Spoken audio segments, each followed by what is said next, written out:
कैसे हो बच्चों? आज हम लेके आए हैं अपने गति के नियम का लेक्चर नंबर 11। आज हम पढ़ने वाले हैं सर्कुलर मोशन क्या होता है, वृत्तीय गति क्या होती है और उसमें यूज होने वाला कोणीय विस्थापन और कोणीय वेग। आज उसे हम बिल्कुल डिटेल में पढ़ेंगे। अगर आपको आता है कि कोणीय वेग क्या होता है तो आप इस वीडियो को डबल स्पीड में करके देखिए, बट एंड तक देखिए। आपको एक बहुत अच्छा और प्यारा कॉन्सेप्ट मिलेगा जो जल्दी से बुक्स में ढूंढने में नहीं आएगा। ठीक है, तो चलिए शुरू करते हैं। तो सबसे पहले ये वृत्तीय गति होती क्या है? क्या हमारी रियल लाइफ में कहीं हम वृत्तीय गति देखते हैं? हाँ, हमारी रियल लाइफ बहुत सारे एग्जाम्पल्स से भरी पड़ी है कि वृत्तीय गति कैसे होती है। पंखे का चलना क्या होता है? वृत्तीय गति। पृथ्वी का सूर्य के चारों ओर घूमना, लगभग एक वृत्तीय पथ पर घूमती है हमारी पृथ्वी। ठीक है, चंद्रमा का पृथ्वी के चारों ओर घूमना। और आप किसी मेले में जाते हैं, फेयर में जाते हैं, तो जो बड़े वाले गोल झूले चलते हैं, अगर आप उसमें बैठे हो तो आप किस गति में हो? आप वृत्तीय गति में हो। और एक सबसे अच्छा एग्जाम्पल, जब हम प्रणाम करते हैं तो हम कौन सी गति करते हैं? हम भी तो वृत्तीय गति ही करते हैं। देखो, जब हम ऐसे प्रणाम करेंगे तो हमारा सर क्या करता है? वृत्तीय गति। हमारा सर यहाँ से ऐसे ऐसे ऐसे वृत्तीय गति में घूमता है। तो वृत्तीय गति के एग्जाम्पल आपको हर जगह मिल जाएंगे। चलो मोटे तौर पर देख लेते हैं कि वृत्तीय गति की डेफिनेशन होती क्या है। जब हमारा कोई कण किसी केंद्र के चारों ओर एक वृत्तीय पथ पर घूमता है तो इसे हम वृत्तीय गति कहते हैं। ध्यान दो, मैं क्या कह रही हूं? जब हमारा कोई कण किसी केंद्र के, ये केंद्र लग रहा है? नहीं, यहां कोई। जब हमारा कोई कण किसी केंद्र के चारों ओर एक वृत्तीय पथ में किसी वेग से गति करता है तो यह गति वृत्तीय गति कहलाती है। यहां पे मैंने नहीं बोला है कि वेग हमारा एक समान है या बदल रहा है। अगर मैं कह दूं कि हमारा कण किसी एक समान वेग से गति कर रहा है तो यह एक समान वृत्तीय गति कहलाएगी। अब इसमें एक और बात देख लो, देखो छोटी सी, कि जो ये आपका वेग v है, ये क्या होता है? ये कोणीय वेग नहीं है, ये क्या है? सरल रेखीय वेग को हमारा इसे दर्शाता है। पर जब हम वृत्तीय गति पढ़ते हैं तो कई जगह पे हम इसे स्पर्श रेखीय वेग भी कहते हैं। क्यों? क्योंकि इसकी जो दिशा होती है वो दिशा हम कैसे दिखाते हैं? जिस बिंदु पे हमने वेग लिया है उसी बिंदु पर हम एक स्पर्श रेखा दिखा देते हैं, एक स्पर्श रेखा खींच लेते हैं, एक टेंजेंट खींच लेते हैं और वो टेंजेंट इस वेग की गति को दर्शाता है। इसलिए वृत्तीय गति में हम वेग को, सरल रेखीय वेग को या रेखीय वेग को स्पर्श रेखीय वेग भी कह देते हैं। वृत्तीय गति हमारी एक समतल गति होती है। समतल गति का meaning 2D motion, 2D motion, या हम इसे कह सकते हैं दो विमीय मोशन होता है, दो विमीय गति होती है। वृत्तीय गति भी, हेडिंग तो मैंने लिखी नहीं आज, वृत्तीय गति या सर्कुलर मोशन। तो वृत्तीय गति हमारी दो विमीय गति होती है। कैसे? दो विमीय कैसे होती है? ये देखो यहाँ पे, अगर मैं इसे x एक्सिस बना दूं और मैं इसे y एक्सिस बना दूं, ये क्या है? x। तो हम कैसे चल रहे हैं? हम x में भी चल रहे हैं, हम y में भी चल रहे हैं, हम ऐसे भी जा रहे हैं और हम ऊपर भी जा रहे हैं। देखो यहाँ पे इस बिंदु पे क्या है? x का मान ये है, तो हम x भी चले और हम y भी चले। इस बिंदु पे ये, अगर मैं इसे x1 y1 कह दूं, यहां हम x2 भी चले y2 भी चले।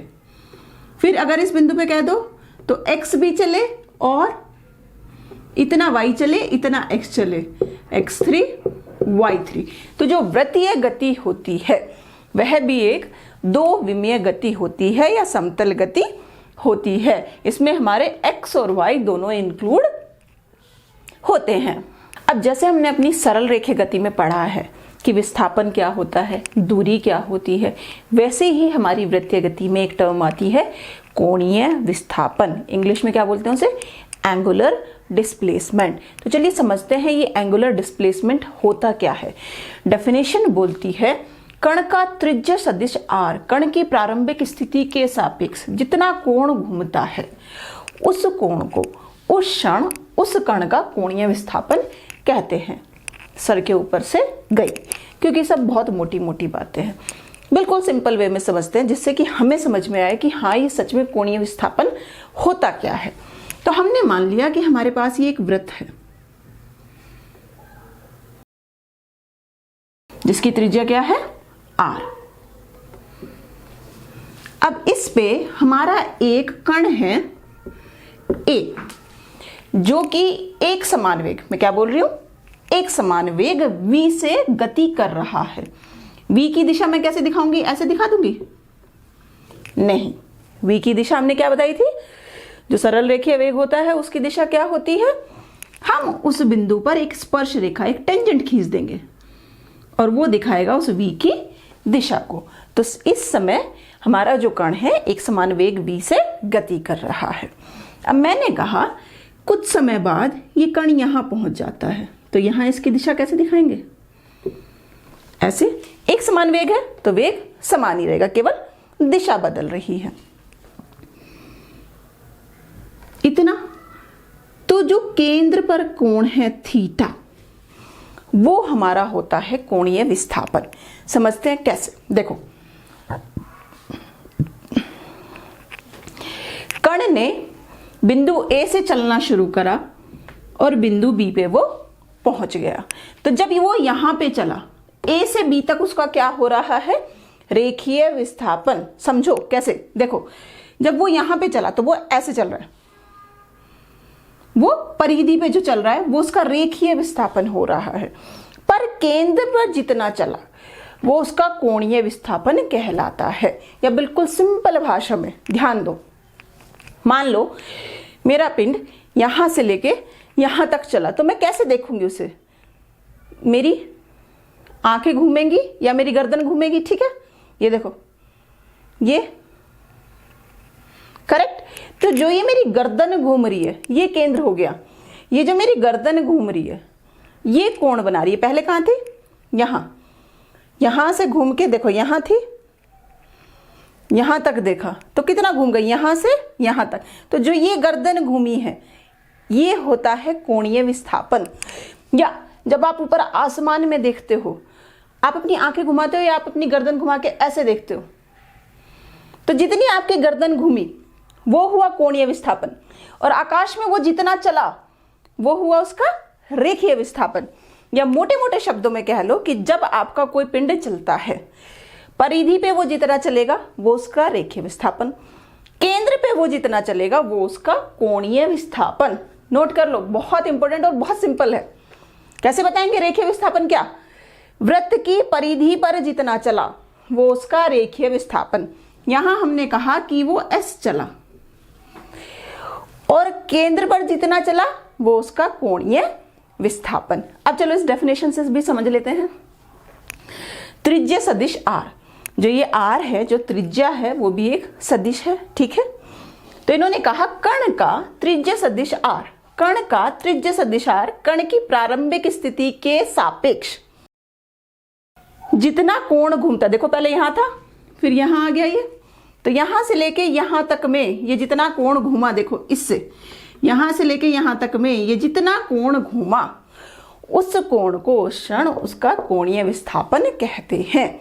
या मोटे मोटे शब्दों में बस याद रखो, जब आप एक वृत्तीय गति करते हैं, परिधि पे चली गई दूरी सरल रेखीय और सरल रेखीय विस्थापन, और केंद्र पर चली गई दूरी कोणीय विस्थापन, ठीक है। अब हमने मैथ्स में एक चीज पढ़ी है, क्या होता है, कोण बराबर चाप बटे त्रिज्या। कोण कितना है हमारा यहाँ पे, थीटा। चाप कितना है, चाप यही तो हुआ A से B, AB त्रिज्या है R, तो कितनी हो गई, AB क्या है, S बटे R। सो थीटा बराबर S बटे R, या मैं से क्या कह सकती हूं, S बराबर R थीटा। तो ये संबंध आ जाता है हमारे, S क्या है, रेखीय विस्थापन,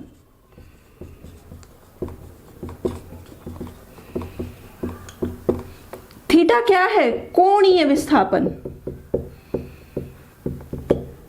कोणीय विस्थापन। और आर क्या है? जिस वृत्तीय पथ पर चल रहा है उसकी त्रिज्या या बिंदु के कण की केंद्र से लेके दूरी है हमारी आर। तो ये रिलेशन हो जाता है हमारे रेखीय विस्थापन और कोणीय विस्थापन में। ठीक, तो बिल्कुल सिंपल, केंद्र पे जितना चलेगा वो उसका कोणीय विस्थापन होगा, परिधि पर जितना चलेगा वो उसका रेखीय विस्थापन होगा। अब देखते हैं कि हमारा जो ये कोणीय विस्थापन होता है यह एक सदिश राशि है।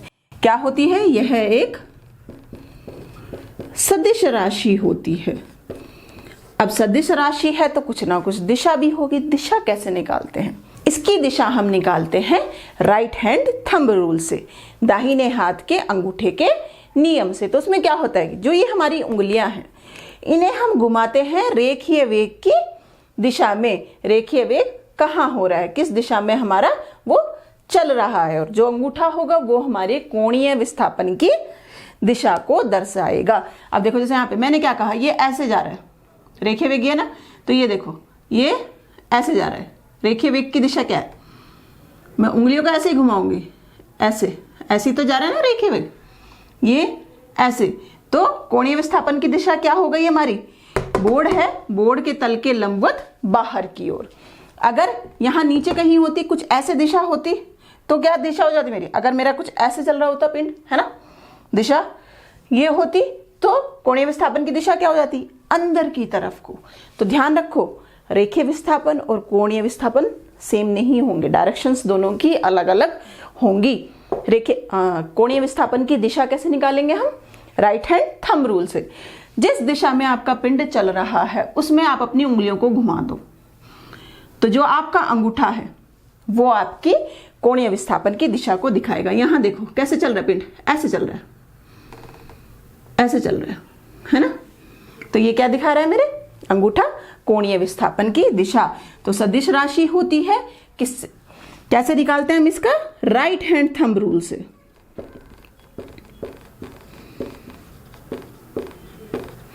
Right hand thumb rule. अब इसका मात्रक क्या होता है? तो मात्रक होता है हमारा इसका कोणीय है, कोण है तो ऑब्वियसली डिग्री। डिग्री कैसे दिखाते हैं? डिग्री। बट हम हमेशा एसआई मात्रक यूज करते हैं। एसआई में इसका मात्रक क्या होता है? रेडियन।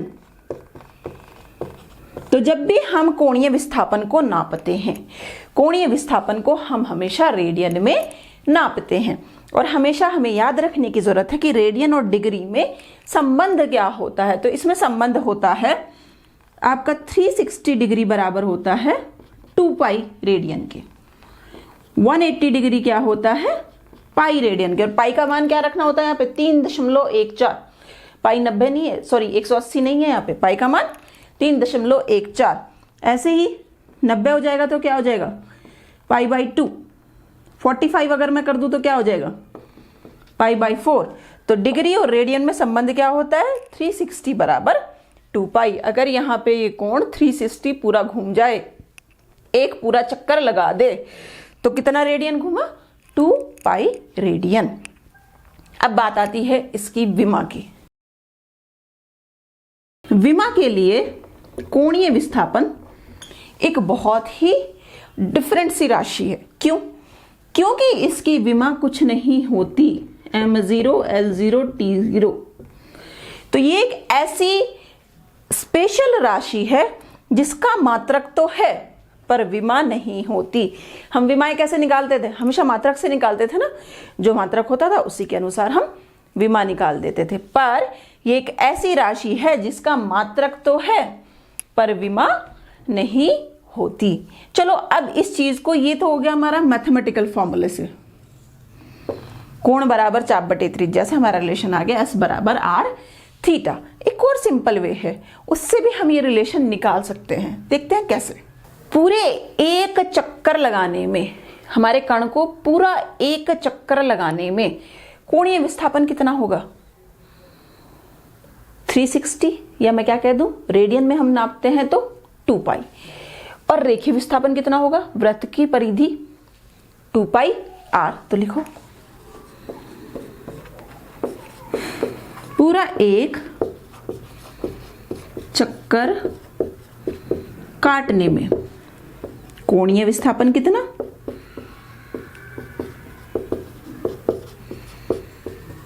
और रेखीय विस्थापन कितना हुआ, विस्थापन। तो पूरा एक चक्कर काटने में कितना कोण घुमा वो 360 डिग्री, रेडियन में क्या होगा 2 पाई। रेखीय विस्थापन कितना हुआ, पूरी परिधि circumference 2 pi R. 2 pi radian घूमने में कितना रेखीय विस्थापन होता है 2 पाई आर। एक रेडियन घूमने में कितना विस्थापन होगा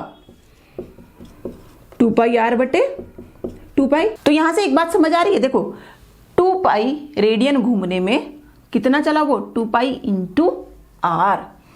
एक रेडियन घूमने में कितना चला वो 1 इंटू आर।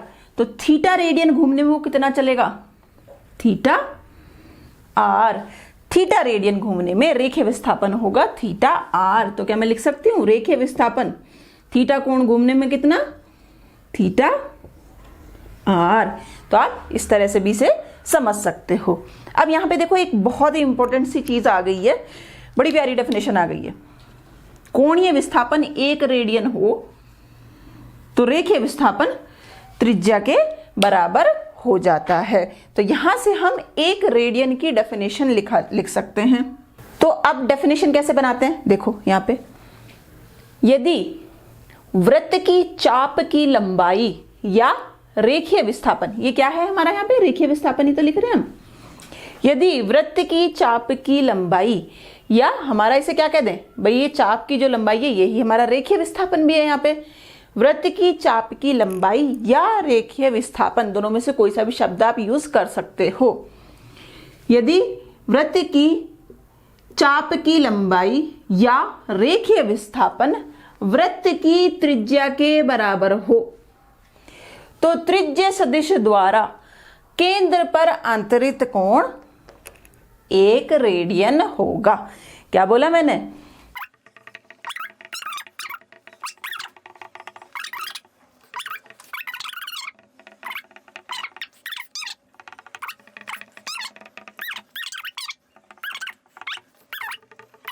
अब छोटा सा रिकैप देख लेते हैं। रेखीय वेग क्या होता है, पहले हम इसे ऑलरेडी डिटेल में पढ़ा चुके हैं। रेखीय वेग को हम क्या बोलते हैं लीनियर वेलोसिटी।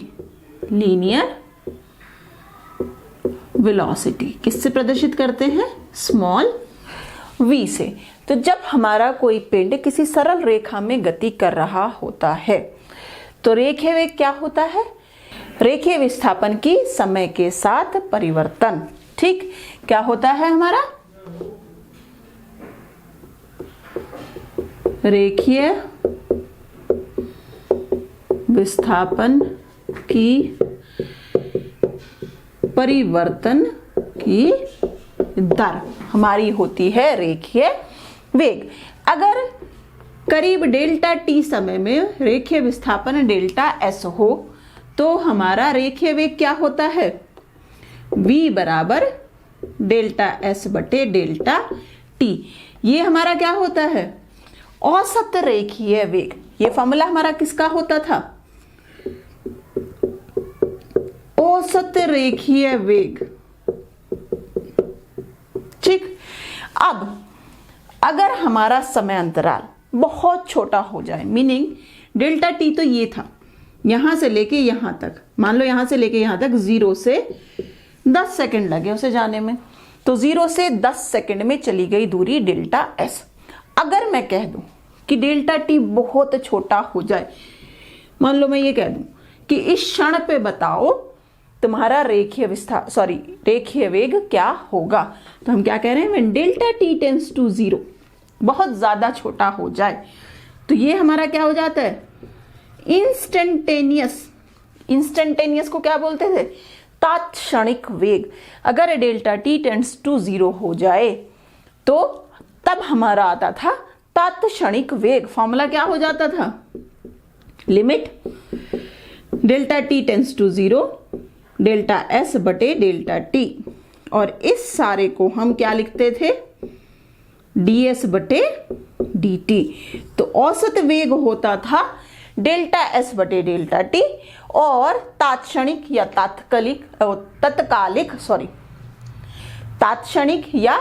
तात्कालिक वेग हमारा होता था ds बटे dt। अब जैसे सरल रेखीय गति में रेखीय वेग होता है, वैसे ही हमारी वृत्तीय गति में क्या होता है, कोणीय वेग। कोणीय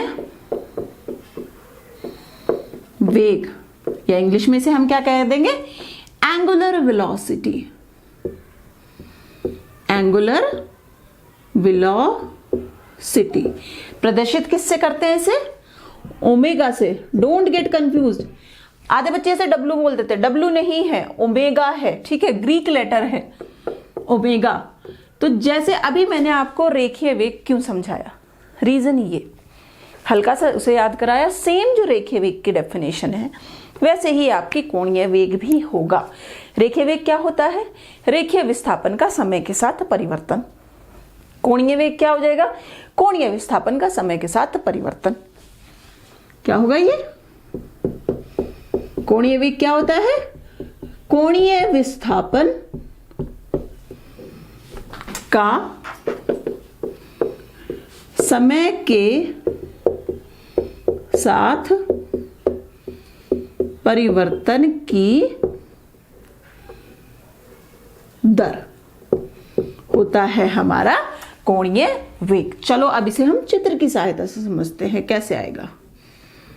मान लो ये हमारा एक रेखीय पथ है, इस पर हमारा कोई कण, इसकी त्रिज्या r है, और इस पर हमारा कोई कण एक सरल रेखीय वेग v से गति, एक समान वेग v से गति कर रहा है। हमने कहा कि t1 समय में कितना कोणीय विस्थापन हुआ, θ1। t2 समय में कोणीय विस्थापन कितना हुआ, θ2। एक बात ध्यान रखने की है बच्चों, थीटा हमेशा यहां से नापेंगे, यहां से ये नहीं कह देंगे कि t1 में हम क्या बोल रहे हैं, प्रारंभिक स्थिति से हम उसका नाप रहे हैं।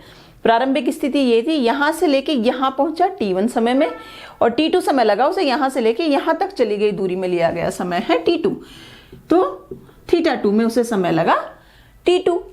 तो अब अगर हम निकालें डेल्टा t कितना हो जाएगा, t2 माइनस t1, θ2 माइनस θ1, कोणीय विस्थापन में कितना परिवर्तन आया वो कैसे निकालेंगे, θ2 माइनस θ1 वो क्या होगा, ये यही तो हुआ ना,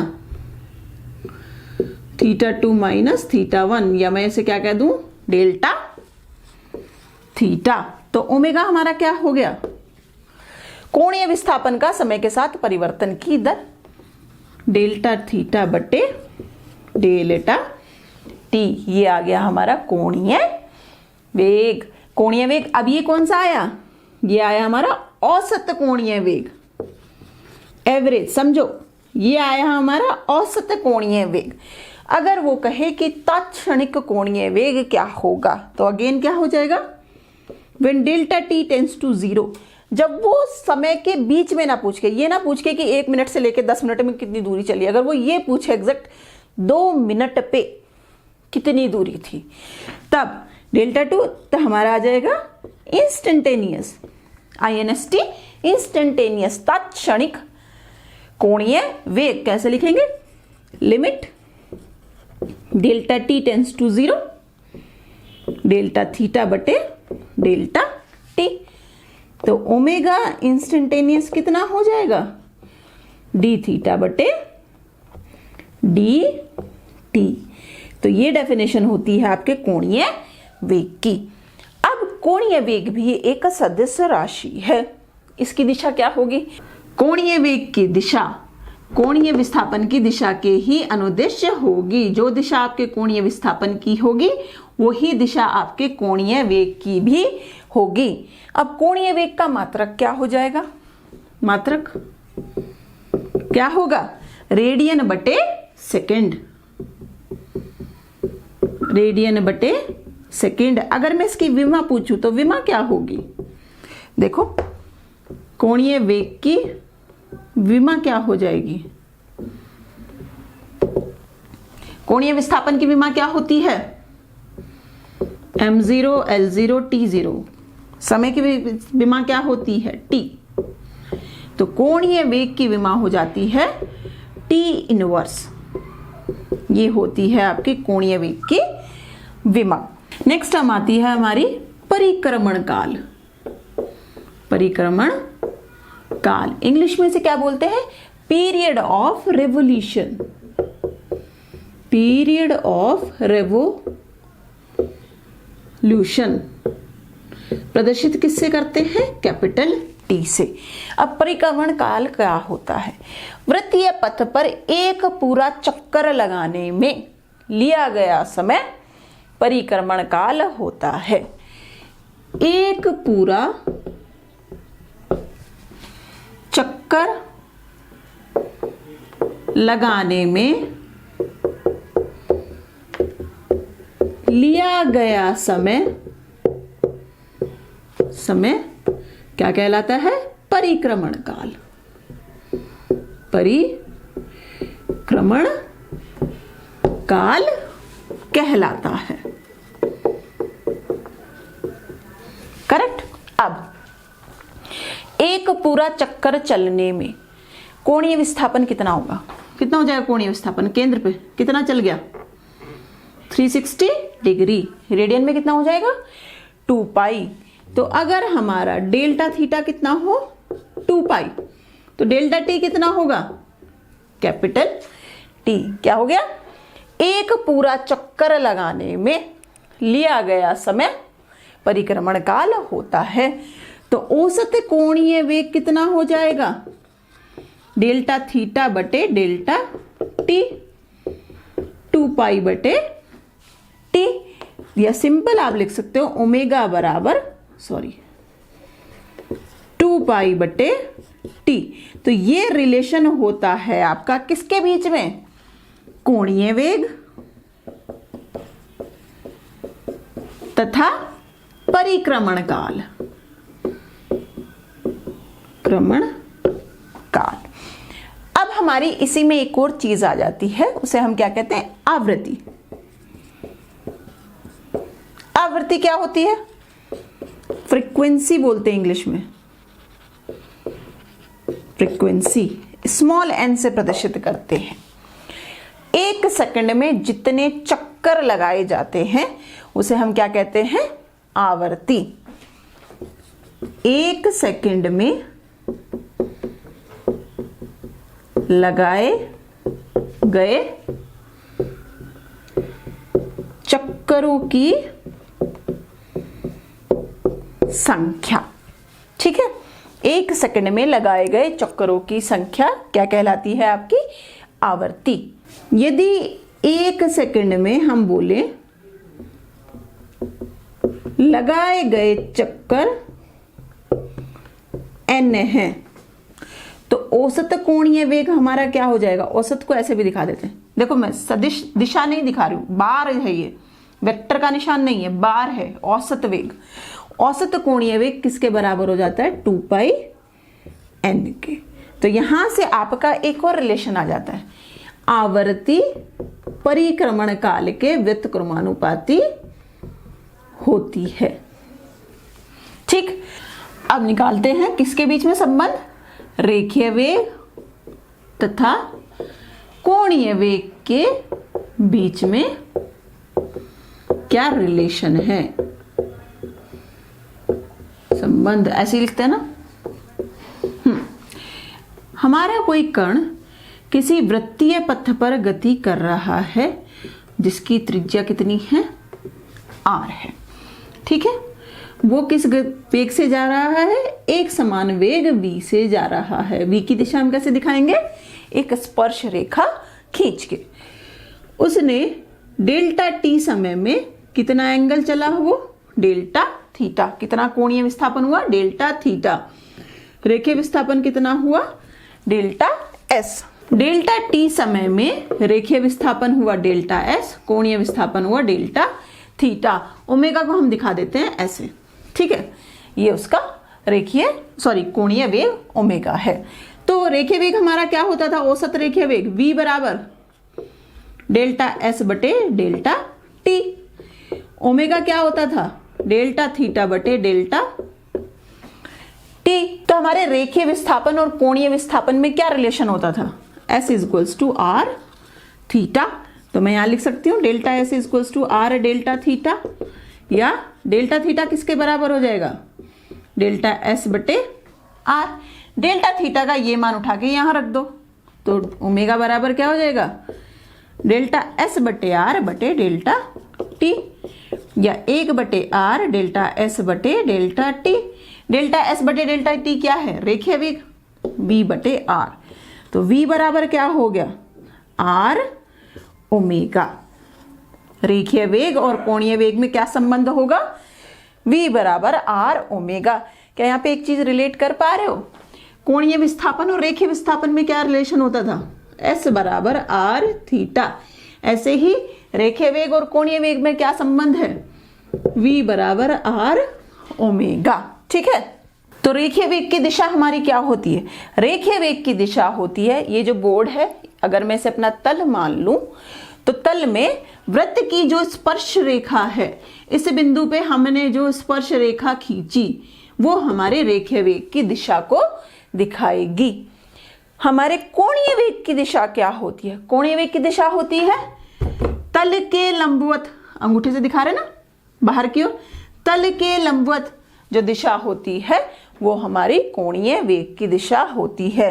तो ये है आर, आर क्या दिखाता है, हमारा त्रिज्या सदिश है ये यहाँ पर, और ये हमारे वृत्त की त्रिज्या है। इसकी दिशा क्या होती है, केंद्र से कण की ओर हमेशा इसकी दिशा होगी, क्या होगी, केंद्र से कण की ओर इसकी दिशा होगी। अब इसमें मैं तुमसे अगर एक चीज पूछूं, v equals to R omega हो गया, क्या मैं इसे ऐसे भी लिख सकती हूँ, वेक्टर v बराबर आर ओमेगा वेक्टर, आर तो हमारा कांस्टेंट है, त्रिज्या तो हमारी कांस्टेंट रहेगी, क्या मैं इसे ऐसे लिख सकती हूँ, नहीं। अगर आपने इसे ऐसे लिख दिया तो ये गलत हो जाएगा। क्यों, वेक्टर्स को हम किसी नियत से गुणा करके लिख सकते थे। हम ये लिखते थे ना, वेक्टर a बराबर n वेक्टर a, है ना, या n वेक्टर b। तो वेक्टर्स हमारे ऐसे हम लिख सकते थे, पर यहां पे क्यों नहीं लिख पा रहे, क्योंकि दोनों वेक्टर्स की दिशा अलग अलग है। ये हम तभी लिख सकते हैं जब दोनों की दिशाएं बराबर हों, पर यहाँ पे दोनों की दिशा अलग है। एक की दिशा स्पर्श रेखा दिखा रही है, तल में है, दूसरे की दिशा तल के लंबवत है, तो हम इसे ऐसे नहीं लिख सकते। तो वेक्टर रूप में हम इसे लिखते हैं v बराबर ओमेगा क्रॉस आर। यहां से हम क्या समझ रहे हैं, यहां से हम समझ रहे हैं कि रेखीय वेग की दिशा ओमेगा और आर के लंबवत होती है। रेखीय वेग की दिशा ओमेगा आर के परिमाण के लंबवत होती है। तो हमेशा ध्यान रखो, इस रिलेशन को हम और क्या लिख सकते हैं, v बराबर आर ओमेगा ना लिख के v बराबर v लंबवत बराबर आर ओमेगा लिख दो, या वेक्टर v बराबर ओमेगा क्रॉस आर लिखो। तो v का हम हमेशा क्या लेंगे, वो घटक लेंगे जो कि लंबवत हो, जो कि हमारे r के लंबवत हो, वो घटक हम हमेशा लेंगे। अब बात आती है वृत्तीय पथ की। देखो, जब हमारा वृत्तीय पथ होता है, इस पे आप v को कहीं भी ले लो, वो हमेशा त्रिज्या के लंबवत ही होगा, वो हमेशा त्रिज्या के लंबवत ही होगा। तो अब इसमें बच्चे बोलेंगे तो मैम फिर तो ये रिलेशन हमेशा के लिए ठीक है। नहीं, जरूरी नहीं कि आपका कोणीय वेग जब भी आए जब आपकी वृत्तीय गति हो रही हो। खाली वृत्तीय गति में ही कोणीय वेग नहीं आएगा, वो और तरीके से भी आएगा, तब वहां पे आपको ये जरूरी होगा। v equals to R omega सही है, पर जब हमारा कण एक वृत्तीय पथ में गति कर रहा हो, हमेशा हमें कौन सा घटक लेना है, v का रेखीय वेग का लंबवत, जो हमारे r के लंबवत हो, वो घटक हमेशा हमें लेना है। पर चूंकि हम अपनी 11th में खाली वृत्तीय गति पढ़ते हैं, तो हर जगह पे यही लिखा होता है और यही हमारा करेक्ट भी आता है। पर अभी थोड़ी देर में मैं आपको ये भी समझा दूंगी कि मैंने जो भी बात बोली कि जरूरी नहीं जब वृत्तीय गति हो तभी कोणीय वेग आएगा, वृत्तीय गति ना हो तो भी कोणीय वेग आता है। और उस दिशा में तब आपको v equals to R omega लिखोगे तो गलत हो जाएगा।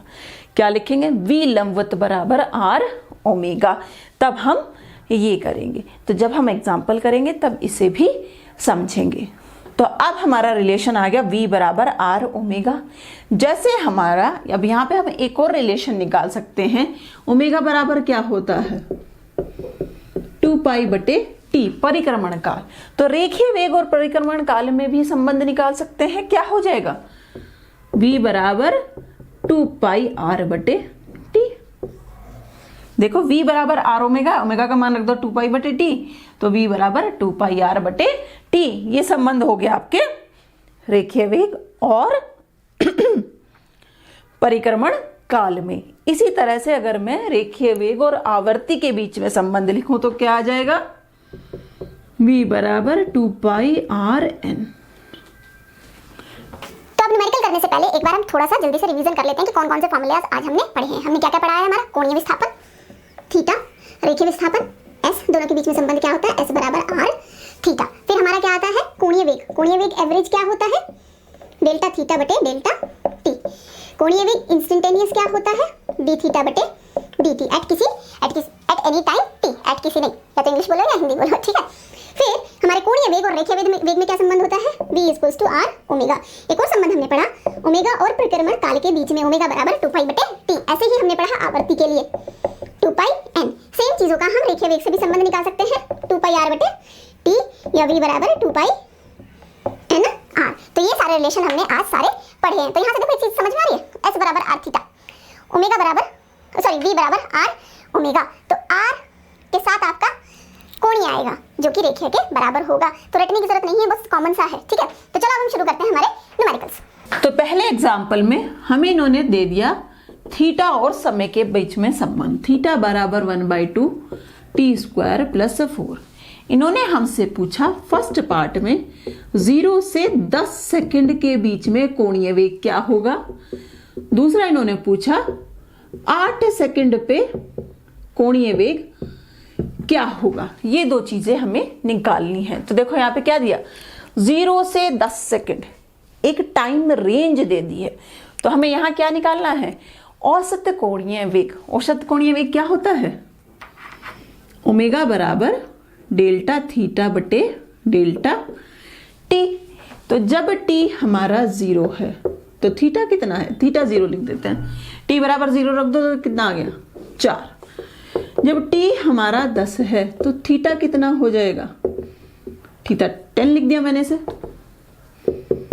1/2 100 प्लस 4 50 54। तो आपका डेल्टा थीटा कितना हो जाएगा?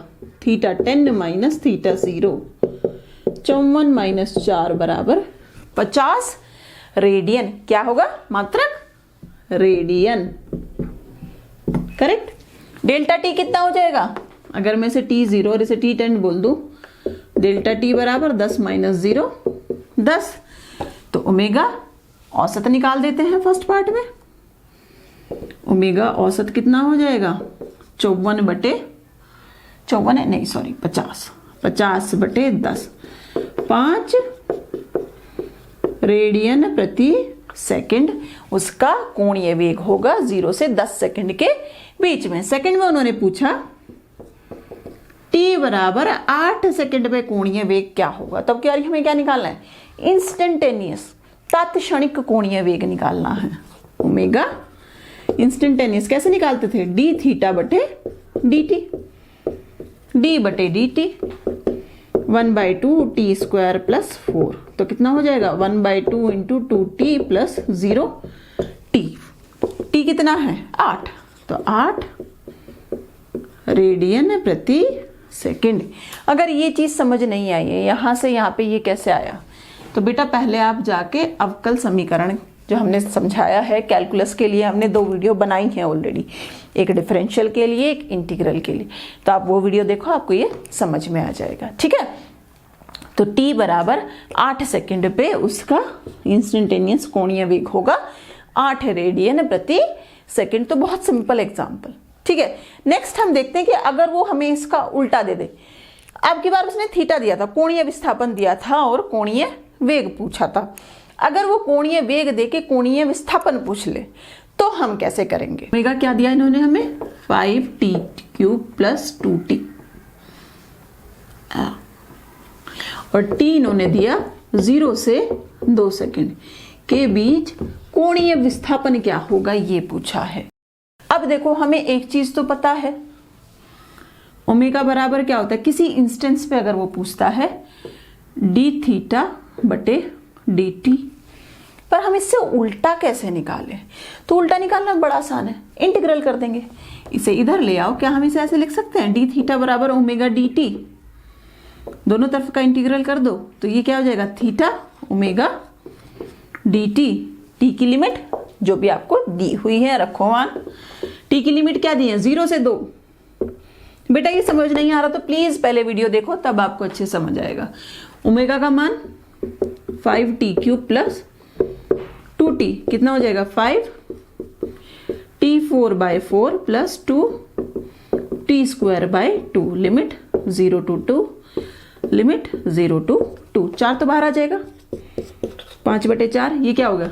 2 की घात 4, 2 दूनी 4 दूनी 8 दूनी 16, 16 प्लस 2/2, 2 दूनी 4, 0 रखेंगे 0, 0 रखेंगे 0, 4 चौक 16, 2 5 चौक 20 + 4 = 24 रेडियन का कोणीय विस्थापन हमारा होगा। तो नेक्स्ट न्यूमेरिकल में इन्होंने क्या कहा हमें?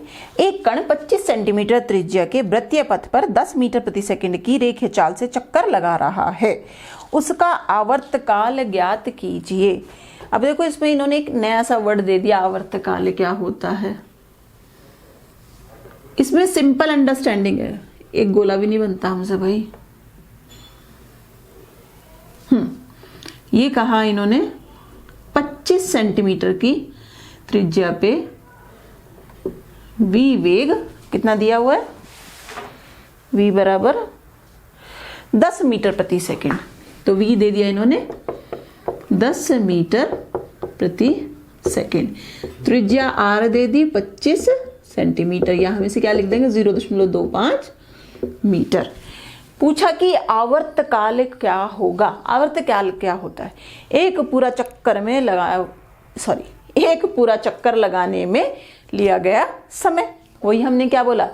परिक्रमण काल। तो आप परिक्रमण काल बोल दो या आप आवर्तकाल बोल दो, टाइम पीरियड बोल दो, पीरियड ऑफ रेवोल्यूशन बोल दो, सब एक ही बात है। तो क्या पूछा है निकालने को? t कितना होगा। अब हमें v और t के बीच में रिलेशन पता है, v बराबर 2πr/t, तो t बराबर 2πr/v। क्या हो जाएगा? 2πr का मतलब 0.25, v कितना है? 10। करो भाई।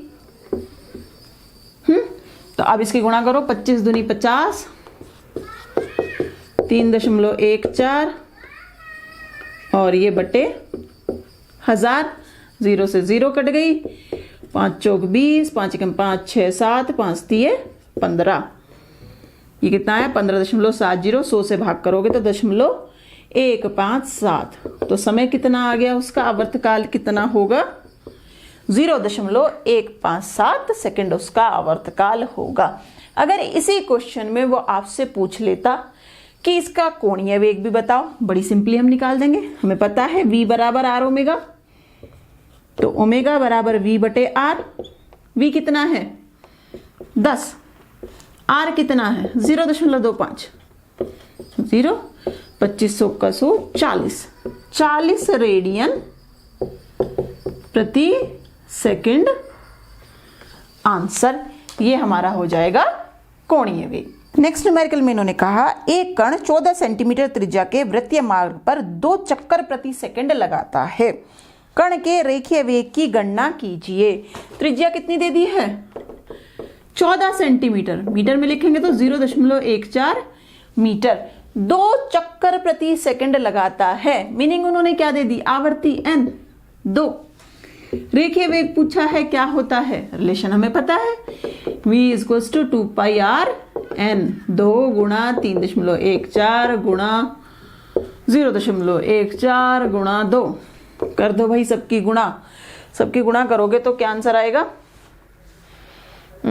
आंसर आ जाएगा आपका करीब 1.76 गुणा, खुद कर लेना, टाइम वेस्ट नहीं करना मुझे यहाँ।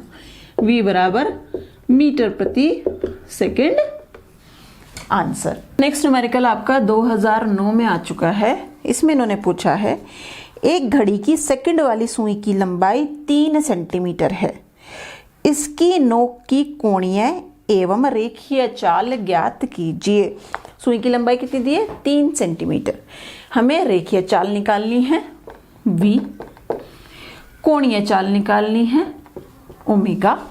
हमें क्या दिया हुआ है, सुई की लंबाई। अब इसमें एक चीज देखो, जो सेकंड की सुई होती है वो कैसे घूमती है, अरे राम, सेकंड की सुई हमारी कैसे घूमती है, एक वृत्तीय पथ पर, और वो क्या वृत्त बनाएगी, कितनी त्रिज्या का वृत्त बनाएगी, जो उसकी लंबाई होगी। तो r बराबर कितना है, 3 सेंटीमीटर या 0.03 मीटर। अब कैसे निकाले, खाली r है। हमें एक और चीज पता है कि हमारी जो ये सुई होती है पूरा एक चक्कर लगाने में कितना समय लेती है, 1 मिनट, ठीक है। सेकंड की सुई एक पूरा चक्कर लगाने में समय लेती है 1 मिनट या 60 सेकंड। तो हम क्या जानते हैं, आवर्तकाल कितना है हमारे पास, 60 सेकंड, बस हो गया। तो सबसे पहले कोणीय वेग निकाल देते हैं। ओमेगा बराबर क्या होता है, 2 पाई बटे टी, 2 पाई बटे 60 पाई बटे 30 रेडियन प्रति सेकंड आंसर। कोणीय वेग रेखीय वेग निकालो, v equals to R, omega r कितना 0.03 पाई बटे 30, 0 पाई बटे 1000 मीटर प्रति सेकंड, या मैं से ये भी बोल सकती हूँ पाई बटे 10 सेंटीमीटर प्रति सेकंड, कोई सा भी लिख दो, दोनों आपके सही है। अब आते हैं हम अपने मेन कॉन्सेप्ट की बात, जो मैंने की थी कि एंड तक वीडियो में आपको बने रहना है, तब आप उस कॉन्सेप्ट को समझेंगे। अगर हमें कोई ये क्वेश्चन पूछ ले कि अगर कोई कण एक नियत वेग से नियत रेखीय वेग से गति कर रहा है, तो उसका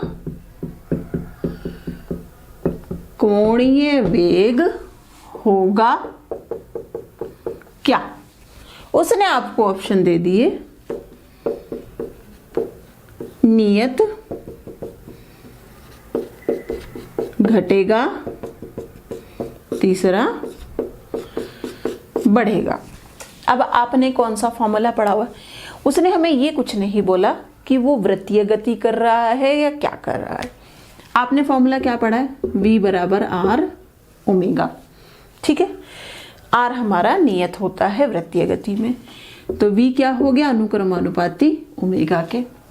अगर v हमारा नियत है तो ओमेगा भी नियत हो जाएगा। आपने लगा दिया ऑप्शन 1, मार्क्स आपको मिल गए 0 बटा लड्डू।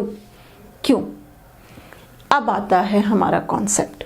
देखो, जब हमारा कोई कण किसी वृत्तीय पथ पर गति करता है, तो जो हमारा वेग होता है, रेखीय वेग, वो सदैव लंबवत होता है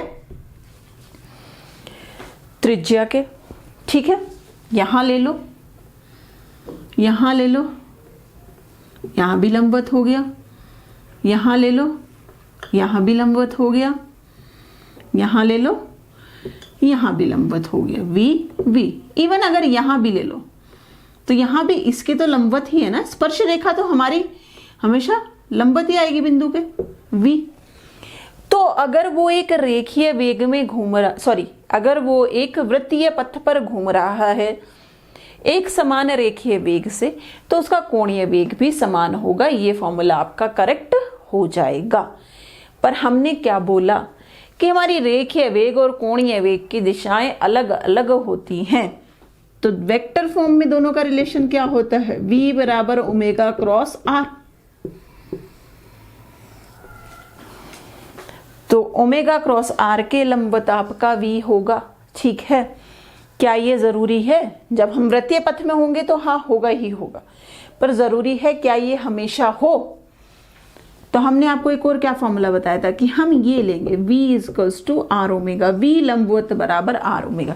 दोनों सेम चीजें हैं, ये लिख लो ये लिख लो। ठीक है, बस थोड़ा सा आसान है याद करने में कि हम रेखीय वेग का हमेशा लंबवत घटक लेंगे, वो घटक लेंगे जो कि हमारी त्रिज्या के लंबवत हो। वृत्तीय पथ में हमेशा रेखीय वेग लंबवत ही होता है त्रिज्या के। पर क्या कोई ऐसी कंडीशन भी होगी कि जब हमारा रेखीय वेग त्रिज्या के लंबवत ना हो? चलो देखते हैं। उसे करने के बाद आपको समझ आएगा कि आंसर क्या है। ये नहीं है, आंसर है घटेगा। कैसे समझते हैं? तो ये स्थिति दे दी है इन्होंने। अब हम यहां पे इन्होंने क्या बोला कि ये केंद्र है, यहां से 4 मीटर की दूरी पर एक कण है जो कि 3 मीटर प्रति सेकंड के नियत वेग से चल रहा है। कुछ समय पश्चात वो इस बिंदु B पर पहुंच जाता है। तो उन्होंने पूछा कि हमारा कोणीय वेग क्या होगा बिंदु B पर। अब आप तो कहोगे कि ये तो रेखीय गति नहीं है, तो कोणीय वेग कैसे निकाल दे? हमने क्या बोला था? देखो, आप यहां पे थे, पहले आप यहां पे थे, ये हमने R दे दिया, ये स्थिति है। पहले आप कहां थे? यहां पे थे, ये R दे दिया। ठीक है, अब आपने चलना शुरू करा। आप कैसे चल रहे हो? ऐसे, आप ऐसे चल रहे हो। ठीक है, तो जो ये देखो, आप मेरी आंखें अब फिलहाल इसे देख रही हैं। ये यहां है, ये R स्थिति है, ये ऐसे चल रहा है, ये यहां कहीं पहुंच गया। तो मेरी आंखें कितना मुड़ गई?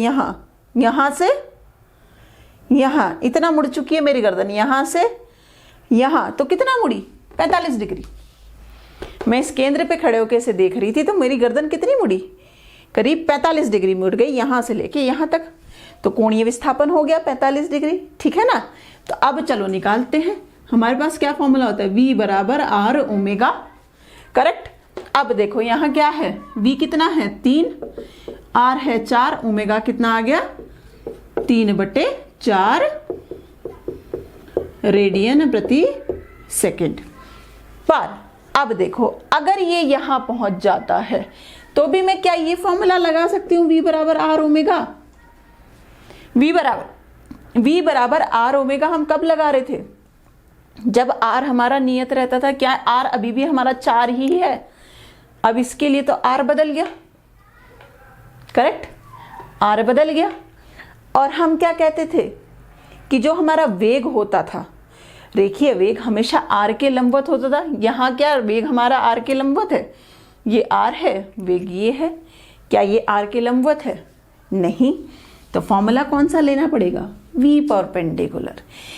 v बराबर आर ओमेगा से काम नहीं चलेगा, तो हमेशा लिखो v परपेंडिकुलर। अगर कोई बोले v बराबर आर ओमेगा तो उसने किताब पढ़ी है। अगर कोई बोले v परपेंडिकुलर बराबर आर ओमेगा तो उसने समझा है कि कोणीय वेग क्या है और उसका रेखीय वेग से क्या संबंध है। अब देखो यहाँ पे चलो निकालते हैं। तो सबसे पहले तो हमें इस r के लंबवत निकालना पड़ेगा रेखीय वेग का घटक। ये 45 है, ये 90 है, तो ये भी कितना हुआ? 45। इसके लंबवत क्या हो जाएगा? कुछ ये ही तो होगा ना इसके लंबवत। करेक्ट।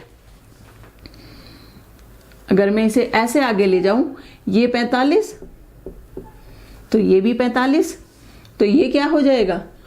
v cos 45। ये क्या हो जाएगा? v sin 45। तो अब r के लंबवत रेखीय वेग का घटक कौन सा है? v sin 45। तो हम 3 ना लेके v का मान क्या लेंगे? v sin 45 बराबर आर ओमेगा लेंगे। अब आर की वैल्यू निकालनी है। भाई ये आर कितना होगा, तो देखो आपने ट्रिग्नोमेट्री सीखी है, उसमें हमारे त्रिभुज होते हैं। देखो यहां से निकाल दो, यही चीज तो दी हुई है ना, ये 45 है और ये हमारा 4 दिया हुआ है, मैंने इस त्रिभुज का से खड़ा कर दिया। तो किससे निकाल सकते हैं, हमें क्या निकालना है, ये मीनिंग कर्ण निकालना है, आधार है, कर्ण निकालना है, कोण दिया हुआ है, साइन लगा देंगे। लल्लू आम लाया, कहो कैसे आया, साइन कॉस 10। तो साइन क्या होगा, लंब बटे कर्ण, तो यहां से क्या आ जाएगा, साइन नहीं लगाएंगे, हमारे पास लंब नहीं आधार है, कॉस लगाएंगे, कॉस 45 आधार बटे कर्ण। तो कर्ण बराबर क्या हो जाएगा, आधार बटे कॉस 45, आधार कितना है 4, कॉस 45 1/√2, तो क्या आ गया 4√2। तो ये दूरी अब हमारी त्रिज्या कितनी हो गई, 4√2। सारे मान रख दो, v कितना है 3, साइन 45 1/√2, r कितना है 4√2 ओमेगा। तो ओमेगा कितना हो गया 3√2 4√2। रखो भाई सारे मान, 2 3/8 हो गया, ठीक है, 4 दूनी 8 हो जाएगा ना। तो अब इसे निकालोगे रेडियन प्रति सेकंड। तो अब आप देखो v तो हमारा नियत ही है, नियत वेग से चल रहा है, पर क्या ओमेगा भी नियत रहा कुछ समय पश्चात, नहीं, पहले 3/4 था, अब 3/8 हो गया, ओमेगा घट रहा है।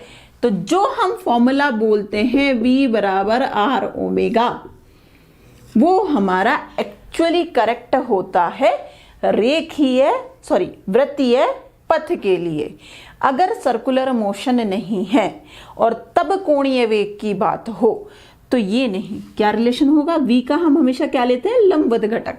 देखो फॉर्मूला तो यही है, वहां पे हम इसे खाली v बराबर r ओमेगा क्यों लिख देते हैं, क्योंकि रेखीय वेग हमारा, जब हम एक वृत्तीय गति करते हैं तो रेखीय वेग जो है वो हमेशा ही r के लंबवत आएगा, कहीं भी ले लो, रेखीय वेग r के लंबवत आता है, ठीक है, यहां ले लो, यहां ले लो। रेखीय वेग स्पर्श रेखा से निकालते वो हर जगह पे किसी भी पॉइंट पे ले लो, इस पॉइंट पे ले लो, यहां भी r के लंबवत आएगा, तो हम v लंबवत ना लिख के खाली v लिख देते हैं।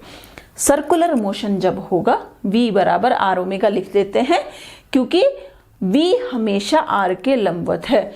पर जब हम इस गति में आए, जब हमने इस पथ पर गति करी और यहां से केंद्र से उसे देखना चाहा, तो क्या हुआ, हमें v नहीं, हमें पता चला कौन सा घटक लेना होता है, लंबवत। तो करेक्ट फॉर्मूला आपका ये होता है। पर क्योंकि हम केवल और केवल वृत्तीय गति ही पढ़ेंगे, तो हम v बराबर r ओमेगा भी दिमाग में रख सकते हैं। पर इसके पीछे का कॉन्सेप्ट समझो। कॉन्सेप्ट क्या है कि रेखीय वेग का लंबवत घटक, वो घटक जो कि त्रिज्या के लंबवत हो, वो घटक हम हमेशा लेंगे और कोई नहीं। यहाँ पे v बराबर 3 ले दिया, ठीक है, r के लंबवत है, पर जब पिंड यहाँ पहुंच गया तो r के लंबवत v बराबर 3 नहीं ले सकते, उसका लंबवत घटक आपको निकालना ही पड़ेगा। चलो इसी टाइप के कुछ 1-2 न्यूमेरिकल और देख लेते हैं, तो आपका कॉन्सेप्ट और बेटर क्लियर होगा।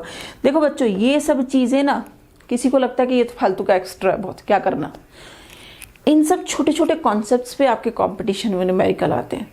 11वीं पास करने के लिए कोई नहीं पूछेगा, आपकी क्लास में टीचर भी नहीं पढ़ा रहा होगा, कोई टीचर नहीं पढ़ाएगा क्लास में, ये गारंटी है इस चीज को। कोचिंग की बात नहीं हो रही है, क्लास की बात हो रही है। कोई भी आपको ये नहीं पढ़ाएगा। पता नहीं, भगवान ना करे कि कुछ ऐसे टीचर भी हो जिन्हें पता ही नहीं है, जिन्हें बस यही पता है v बराबर r ओमेगा होता है, ठीक है। तो v बराबर r ओमेगा में v आपका लंबवत घटक होता है रेखीय वेग का। आपकी बुक में भी लिखा है, एक लाइन अगर ध्यान से देखोगे, आपकी एनसीईआरटी बुक में भी लिखा है, कुमार मित्तल बुक में भी लिखा है। उन्होंने क्या दिया है, v बराबर ओमेगा क्रॉस r, जब वेक्टर फॉर्म में लिखते हैं तो ये है।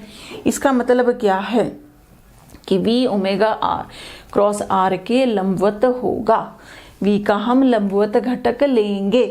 तो नेक्स्ट प्रॉब्लम में इन्होंने हमें कहा कि हम a पे खड़े हैं, a के सापेक्ष b का कोणीय वेग निकालना है। रेखीय वेग हमारा ए बी के 30 डिग्री बनाते हुए दिशा में है। तो रेखीय वेग क्या दिया है, v बराबर 2 मीटर प्रति सेकेंड। हमें क्या निकालना है, ओमेगा ए बी। क्या होगा, v बराबर r ओमेगा, नहीं v लंबवत बराबर r ओमेगा, तो ओमेगा क्या हो जाएगा, v लंबवत बटे r। अब देखो यहां से यहां तक ये हमारा r हो गया 10 मीटर। भाई अगर हम रेखीय पथ पे चले ऐसे तो r हो गया 10 मीटर।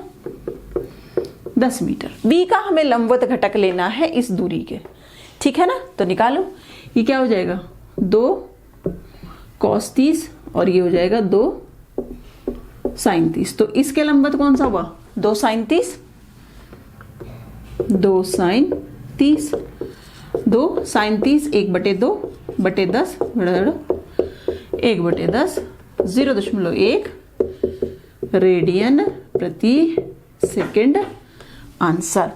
तो बच्चों जो ये आपका कोणीय वेग है, कोणीय विस्थापन है, ये सब चीजें केवल तभी नहीं आती जब आप एक वृत्तीय पथ में गति कर रहे हो, ठीक है। छोटे बच्चे नहीं हो, अब आप कॉन्सेप्ट्स अपने मजबूत करो, ठीक है ना।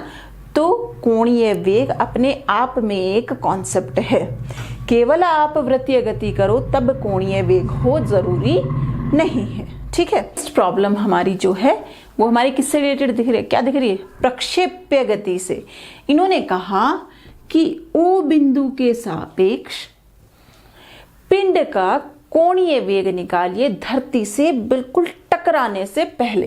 तो हमें प्रक्षेप्य गति में हमें पता है कि जब यहां पे आएगा तो जो वेग यहां होगा उसी वेग से यहां भी वो टकराएगा, मीटर प्रति सेकंड।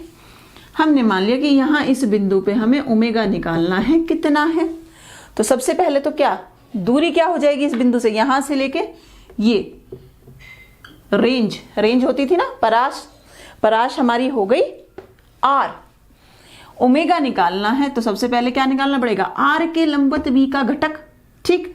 अभी ये 30 है तो ये भी क्या हो जाएगा आपका